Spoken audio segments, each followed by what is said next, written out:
Hi guys, we are Group 5. We are presenting business model for storage for students. We are going to start from value proposition. We offer several amenities to make this time away from school a little less stressful. We offer a safe and convenient place to have your belongings behind with 24 hours surveillance to ensure that your belongings are in good hands. We also offer elevated storage units if needed for extra protections when natural disasters occur. The option of a climate-controlled room for extra sensitive items you may have. Moving on to customer segments. So for customer segments, we're really focusing on students overall.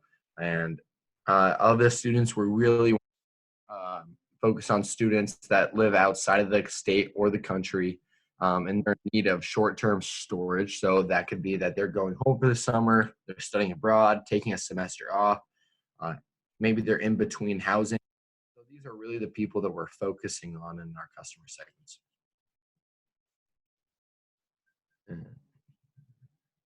Through an offshore web page of housing and residential education at the University of Utah, students can obtain information such as information about us, benefits, our policy, etc. New student orientation, we will be providing advertising pamphlet in welcoming orientation for new students. We will go over the application process where you can find more information if there is anything that we missed during orientation. Pamphlet, rates, pricing, discount staff, duration, contact information. We will distribute an advertising pamphlet in surrounding hotels and common areas in the university, local coffee shops, and guest housings. Moving on to customer relationship. Customer relationships is the building block that describes the types of relationships a company establishes with its specific customer segments. So this brings us to customer relationship management. Active tenants, where we have students who currently rent out a storage unit. Our inactive tenants, these are students who are currently renting out a storage unit, but with the hope of maintaining them as a customer throughout their college years. In other words, repeat customers. Prospects that make inquiries, this will be a helpline that we will provide in order to help answer any questions, address any concerns, offer support, supply service, give advice, and provide information. Prospects who make reservations and ask for quotes, reservations are free, there's no deposits, it's month to month, no obligations and or commitments. We offer quotes and sales information that is not binding. So customer acquisition, this is how we're going to acquire our customers. Reaching out to students before the new semester starts and or before it ends. This can be done either through face-to-face interaction, direct mail, and over the phone. Flyers will also be posted and handed out to students on campus to help keep us in mind for all their storage needs. And this will help to increase our occupancy. Special offers such as $1 rent for the first month, giveaways, run a referral program, things like that. Customer retention, so how will we retain our customers? Stay in touch with students and encourage their interaction. We'll alert them of promotions, reward programs, product updates, and any other content that we think that they'll find interesting and relevant. We will also make the most of social media. We'll provide a superb experience with every interaction and always address students' concerns promptly.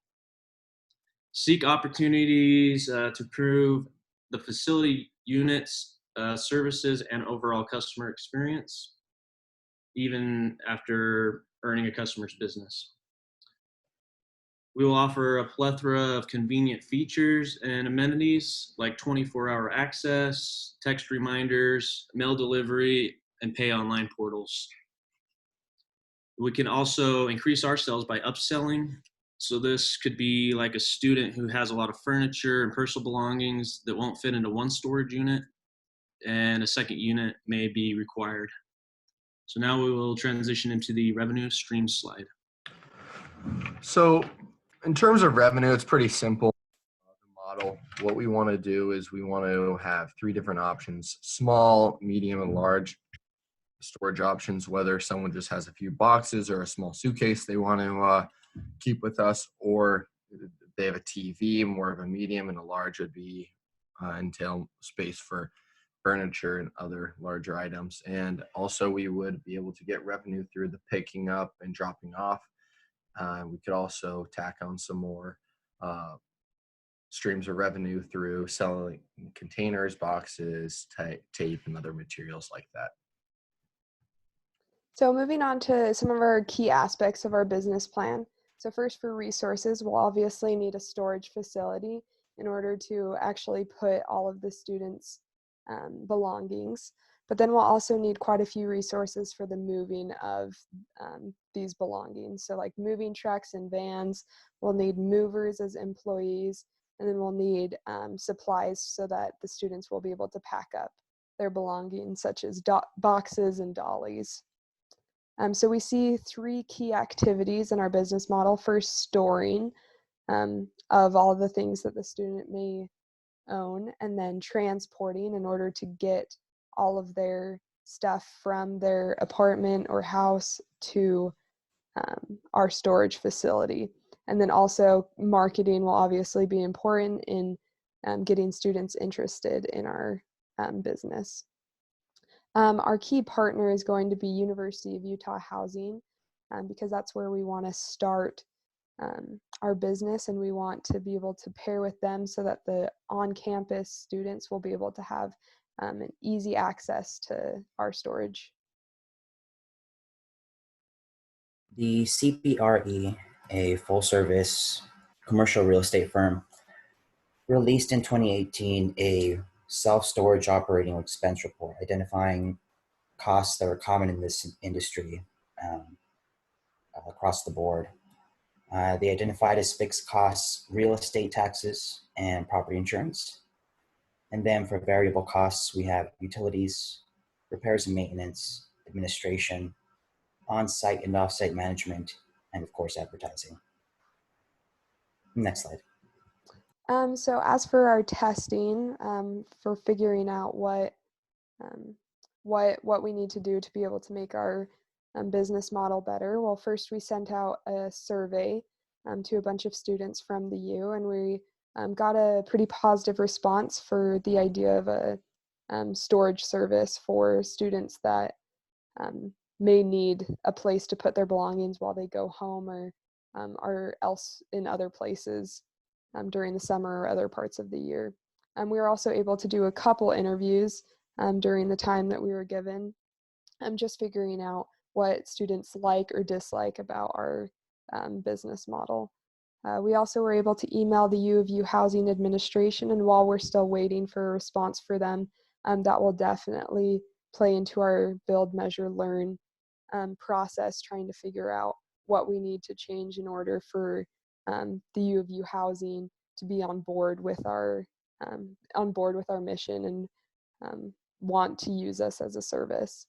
We also researched similar services at some different universities, one of them being Storage Squad, which started at Cornell University, and we are able to learn from a lot of their successes from their company, including the idea of incorporating the transporting of boxes and supplies to the consumers so that they will have that in order to store their belongings. Moving forward in our testing process, we want to use the concierge MVP, the minimum viable product, so that we can just pick one student and store their items and be able to find out from them individually what works and what doesn't work as a student storage company. So that's kind of what our business model is and where we're looking for the future. So thank you for listening.